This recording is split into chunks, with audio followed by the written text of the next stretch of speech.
So I'm Michael Grigoriev. Thank you a lot for the introduction, Ian. I'm honored today to be talking about something that's been really true and dear to my heart for a long time, but I've never really had the chance to talk about in Ottawa, and I don't really hear a lot of conversation about it in Ottawa either, so I'm really excited to see kind of what happens today. So I'm going to start by saying this beautiful object here is a portable garment steamer. And what it allows you to do is that whenever you're traveling and you're carrying a certain type of clothing, certain type of fabric or material that it's made of, which can't be ironed, and you haven't ironed it in advance, and you find yourself in trouble because your fancy garment is a little bit wrinkled whenever you get to your destination, you bring this with you, fill it with water at your hotel, and then kind of blast it with steam slowly to get those little wrinkles out of it. So obviously it's an incredibly important thing, because where would we be without something like that? And I've had the incredible pleasure and honor several years back of trying my hand at designing my own portable garment steamer. I was hired to do this project. Little did I know at the time that it would probably be the most important project I ever worked on, which is a little bit ironic thinking back. Note the irony with ironing. And I tried really hard. You know, it's one of your first projects. You come out as a product designer, you're thinking, okay, I'm going to really innovate around this space, and I'm going to change the game when it comes to steaming clothes when you're traveling. And what can I do differently? And how can I, do it in a different way that no one's ever thought of it before? And you try, and it takes a lot of effort to really try to rethink this space, because there are 142 different types of portable garment steamers on Amazon right now. So try thinking outside of that box when pretty much everything has been done. And I thought I had some great ideas. I pushed the envelope, and it turns out that my work was shit. They hated it. They thought it was garbage, because the brief clearly said, make it look a little bit different than the ones exist out there. Make it look like it either has greater water storage capacity, even if it might not, and possibly put an LED on it, because it might look fancier and it'll help you steam your clothes in the dark, apparently. And all that information kind of seemed to go right over my head as I was trying to understand, well, who's the user? Why are we doing this? Who is it for? What's the bigger context of ironing clothes? And what are we really trying to accomplish with this? So they basically fired me from the project, gave it to someone else, and said, you're obviously not cut out for designing garment steamers. And I'm really grateful that they did. And as you can imagine, it's a lot of work. I hope I was able to communicate a bit of that. And here's a bit of what exists out there. It's madness. There's so much creative intellectual capacity being applied to creating products. And if it's not portable garment steamers, it's something very similar to it. I think we all have examples of things that we own. And something's not right about this, I mean, why are we spending so much energy to create this? And designers aren't just to blame. It's the world we live in. It's a capitalistic society. And I'm not I don't disagree fundamentally with that. But something didn't sit right with me. And I said, well, the process that we're going through to create this is very involved. Should we not be applying it towards something different than creating garment steamers? Can there not be something that we can apply our creative capacity towards that's a little bit more important, and to find generally smart, engaged, creative people to do something a little bit more meaningful for society? Is that the best that we can really do with the creative capacity that we have? And I think the answer was a resounding hell's no. We need to do a lot better than that. That isn't as far as we can go. And we can't expect designers to be doing that. I think Da Vinci would be ashamed of what we're doing with our minds these days and our industries if that's what we're doing as designers now. And it was really interesting. And this brings up this topic of design with the lowercase d. And we've all heard of design in this room changing, and it's evolving, and design thinking and strategy. And it's a big, messy world, and design should be everywhere. But this notion of little d design is still very real. And in my mind, it's basically applying creative or intellectual capacity towards very marginal improvements, whether real or perceived, generally in products for commercial benefit. And these products generally probably don't even need to exist. And I think this is something that design fundamentally is grappling with, is beginning to change, but we need to do a whole lot better with what we're doing. So design fundamentally, to me, isn't just about creating objects and creating attractive objects. It's more about going from one state to a preferred state. It's a very innate human trait that we've always had, which has only recently been pigeonholed as design, as a discipline. And in many instances, we're going from a slightly wrinkled state to a slightly less wrinkled state.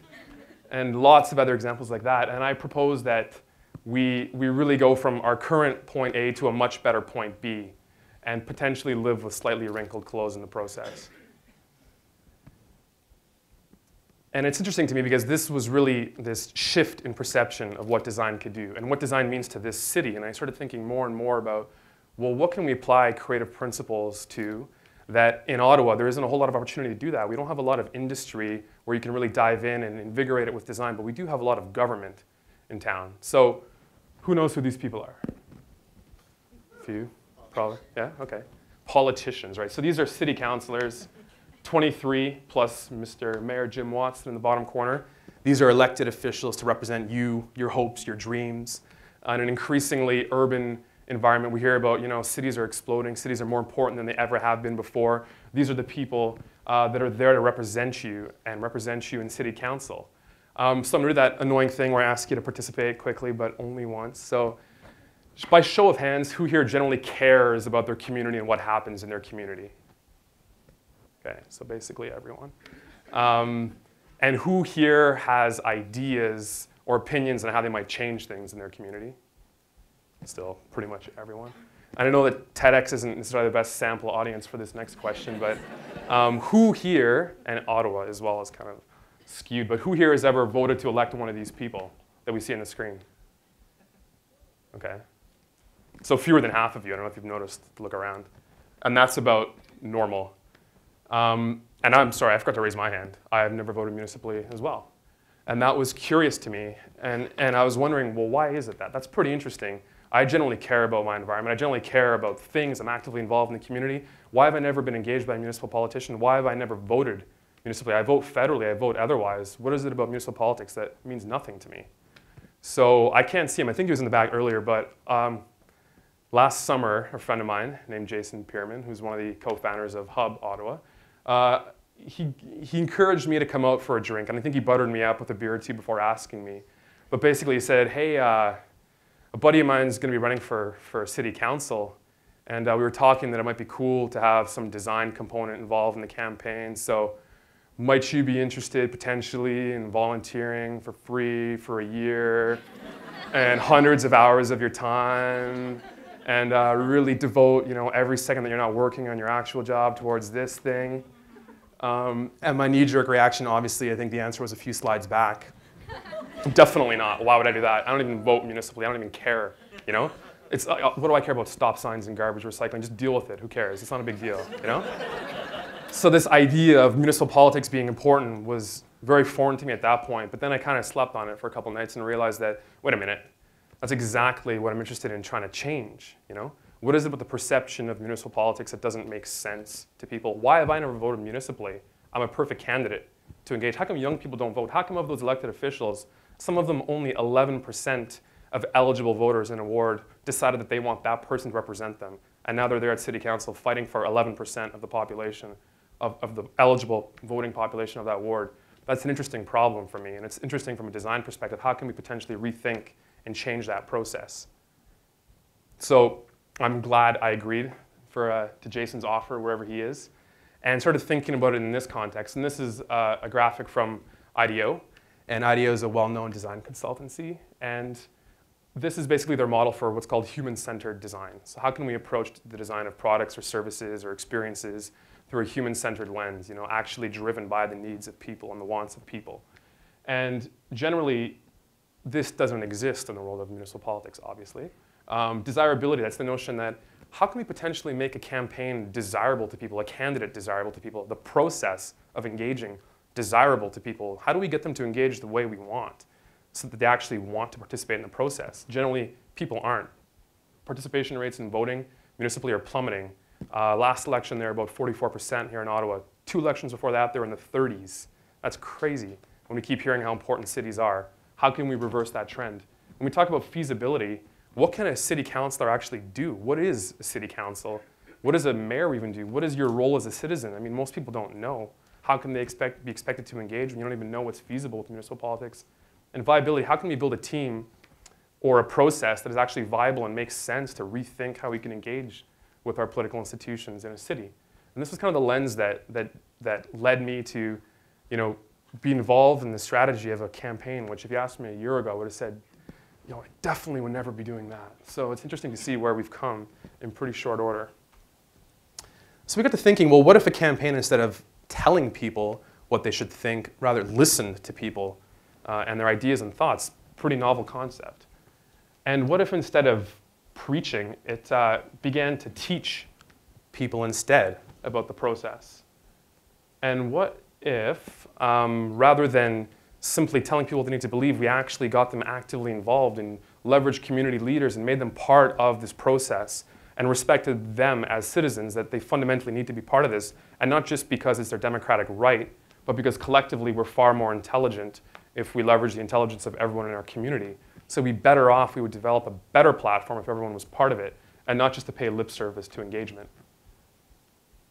So this three-phase platform was the basis of the campaign, where you notice I haven't even mentioned the candidate at any point in this process, which is also interesting, because the majority of campaigns come out on day one with photographs of a candidate and saying, this is what he thinks, this is what he believes in, and they spend 8 months trying to convince you and get your beliefs to align with theirs. Our candidate isn't even part of the picture. I won't even mention him today at all, which is, I think, pretty fascinating from a political campaign. So what if we were able to actually generate enough momentum and get this thing together and convince a politician not to put his face on publicity material and promotional material, convince a politician that it's not about him, it's about the voices of the community, and you need to really leverage them and get them involved in the process? What would happen? What would a campaign like this look like? Would you even be able to convince campaign directors and politicians that this is something you might want to consider doing? The hundreds of years of the 300-year-old institution, I believe, that we're using for our municipal politics now might not still apply. In 2014, people want to be engaged differently. Times are changing, yet politics have not at all done anything to reflect this change. So the campaign, and I think Ian mentioned the term right off the hop, and my ears perked up. He said, we're seeing a new Ottawa. And I think a lot of people in this room can relate to that this city isn't as it once was. There's new energy. The fact that events like this are happening is evidence of that as well. So how can we leverage the greatest power that we have in this city, and that's people and their ideas, and the people that are part of this emerging new Ottawa, that are driving change, many of the people I can see in this room that have actually become part of this process, and how can we develop a platform together? And like I said, not just to pay lip service to civic engagement as a checklist on what you should do for effective campaign, but literally to create the platform in that way. So on day one, we launched the site. This is what was on the website on day one. It wasn't, as I said, the candidate's face, like I imagine 99% of other political websites are on day one, but rather a question, an open, sort of honest question around, well, what is municipal politics? How can we begin to develop a platform without knowing your perspective and opinions on what municipal politics actually is? So the answers were frank, they were very honest, they were very varied, but all of them incredibly important to get us in the right state of mind to position a campaign around, well, if some people think that municipal politics is ignoring constituents, how can we change that trend? How can we think about it a little bit differently? And some people thought fairly positively of it, but this fundamental need to rethink and rebuild a campaign is something that apparently resonates with people other than just me. In need of change, exactly. This is actually my favorite one, which came up, because that's exactly what I thought before getting involved. And in many other examples, I still believe that completely. So this idea, I believe Larry King had the quote, "I've never learned anything while talking," is really the fundamental underpinning of this campaign. And we're really creating an open dialogue to get ideas on what people actually want to see in their ward.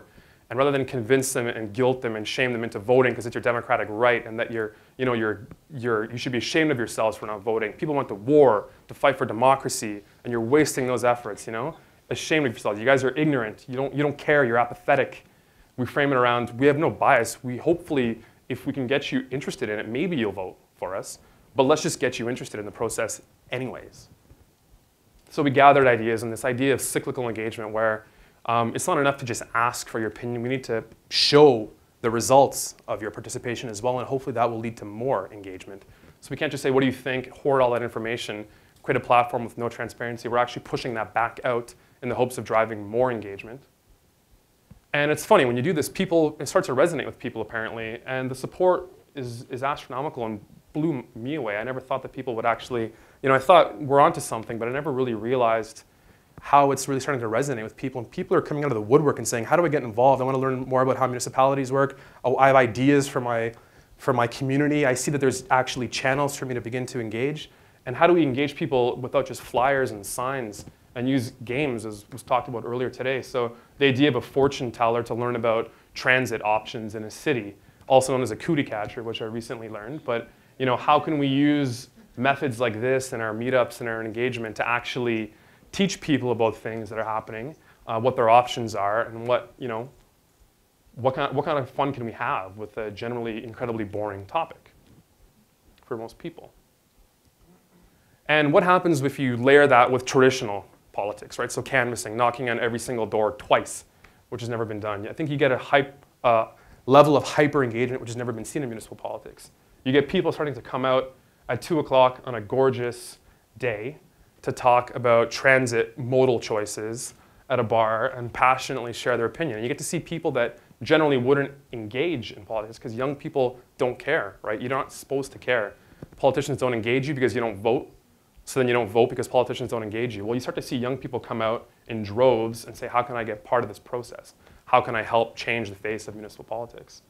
And just some quotes to point off, and I'll just talk over them. But I really want to reiterate that these are people that I thought I was being a huge nerd for getting part of this, and I oftentimes think I still am. And you start to see the people that are getting involved in this process. They're leaders in their community. They're the ones that generally politics ignore because they don't vote. So why would you bother trying to pander to their opinion and cater to their vote? They're not going to vote anyways. Let's just go for the old people and talk about healthcare because that'll get them out and we'll get their vote. Let's stop fighting for the same piece of the pie and instead try to enlarge that pie.